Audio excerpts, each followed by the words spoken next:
Hey guys, what's up? This is the Best Irish Cheese here, bringing you my first ever solo commentary. The topic I think I'll be covering today will be, what is 343 doing?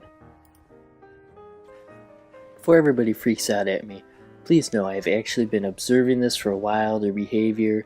The first time I ever heard of them was in when they released Halo Waypoint. I didn't know anything about them beforehand. I didn't know what was going on, but so far, every time they've said something, it's just been a giant shovel of BS. So I'm going to go ahead and give you some examples of that. Well, most notably, I can name off right now the title update, shortened TU is what most people would know it as. When they first announced they were going to be doing this in Halo Reach, they said it will not affect any other playlists. And all of a sudden, just about half the playlists were title update or anniversary. Now this caused a problem because the community was divided into three separate gaming engines. There was one, Anniversary, which was kind of a hybrid of Reach and Halo 1, and then there was TU, which was kind of like a supposed updated, better version of Reach. It seemed to just cause a lot more problems than it helped. The first time I ever played Title Update, I hated it. I'm not gonna lie. But I thought the majority of people liked it, and a lot of people did like it, just not quite as much as Standard Reach, and I'll explain that right now. Because in Super Slayer, let's say there's 100 people. Standard, regular Team Slayer would have, it does now, over 10 times the amount that Super Slayer has. Now that says something about, TU. It says something right there. Big Team Battle has a lot of people in Title Update, sure, but that was a crowd that was going there no matter what kind it was. They're casual players, so you don't care what the game engine is. On top of all that, Reach, on its opening week, had over 700,000 people playing the game. Now, that compared to Halo 4's opening week of being 400,000, I'm sorry, that kind of says that, oh, we don't like this newer engine, and it doesn't have as much hype. People are probably going to go out and accuse Reach about destroying the fan base. I'm going to just say, no, I really don't believe that at all.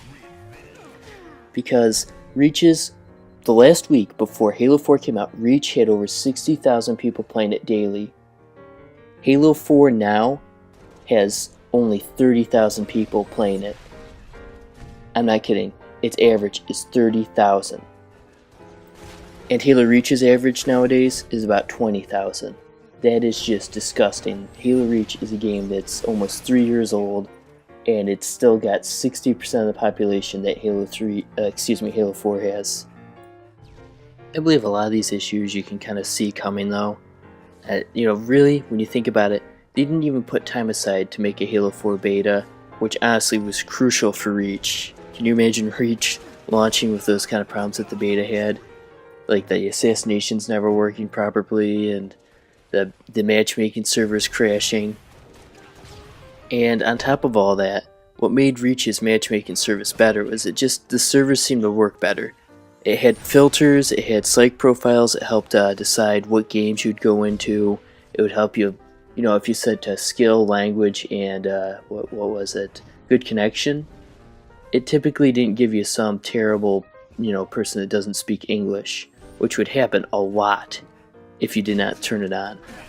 Because if you turned on all of those, if you had a good player, it means that they typically would have a good connection, they would be speaking English, and then you just hit good connection, and you're just pretty much bound, almost absolutely bound, to get a decent game. The players might still suck, as far as you're concerned, but the game itself would seem to load a lot better. Halo 4's all their games I've lagged out to so many, I never lagged out of any of them in Reach. Another thing that Bungie did significantly better was their website was much more user-friendly. I could go on there, and if I wanted to look up a stat on someone or something, I could find it. On 343's Halo Waypoint website, I can't find anything. It's so complicated, there's all this garbage everywhere, it's designed like a tablet. I don't use a tablet, I use my freaking computer, and then when I want to go on it with my phone, it forces me to use a different version, which is even harder to use. It doesn't load right, it's always crashing.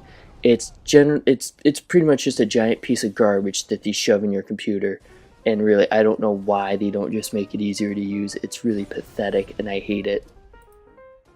It also seemed to me that theater mode hasn't really had an upgrade since it's been created.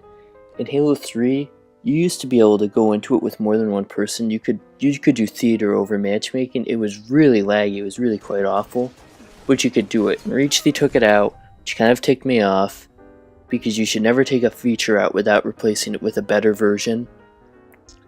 In 343, not only did they make it worse, like they made it you can't even record campaign or their Spartan Ops. What, like seriously, why on earth would you leave that out? Nobody wants to. It was like the one part of the game that I liked was the campaign, and I can't even record it unless I'm sitting there doing it live, and it's so retarded. The editing is atrocious. It's how are you supposed to manage to make machinima or commentary or let's plays like that? It's just a real pain. That's what Halo used to have over Call of Duty in the machinima market. It used to have people's respect and user friendliness. Now it's become very complicated. And of course, the fact that they took Firefight out, you can say, oh yeah, they replaced it with the Spartan Ops, sure, but seriously, how many times can you go back and replay Spartan Ops before you want to shove your head through a wall? They're really long, repetitive missions where you have to go on the same terrain over and over and over again, just doing the same exact needless task over and over again, no diversity. You can't customize anything. And what I liked most about Firefight was I could really practice. I would just go into Grunt Apocalypse and practice my DMR aiming. And it made me a much better player. In Halo 4 I can't do that, and it's really... It frustrates me because I can't ever get to the same caliber of aiming I used to be at. And I'll go ahead and talk about Forge real quick, because Reach, they put in all these new features, but they never fixed them.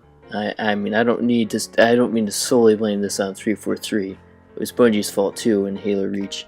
But what 343 did that was wrong was they updated even more features in Halo 4 and never fixed any of the old problems. And I still have all the same glitching issues with the precise coordinates and the angle snaps, and the magnets are atrocious. They don't work right at all.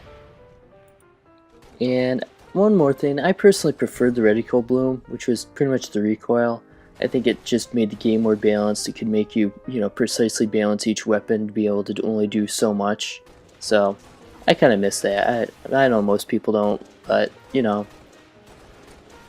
Thank you for watching. I really appreciate it. I hope you enjoyed this commentary. And I want to give a big shout out to my good friend, the great Stefan. He uploaded this for me and let me download it because I've had capture card problems. So, a big thank you there. So go on to my personal channel, The Best Irish Cheese, as well as our community channel, Golden Voices Gaming. So thank you for watching this,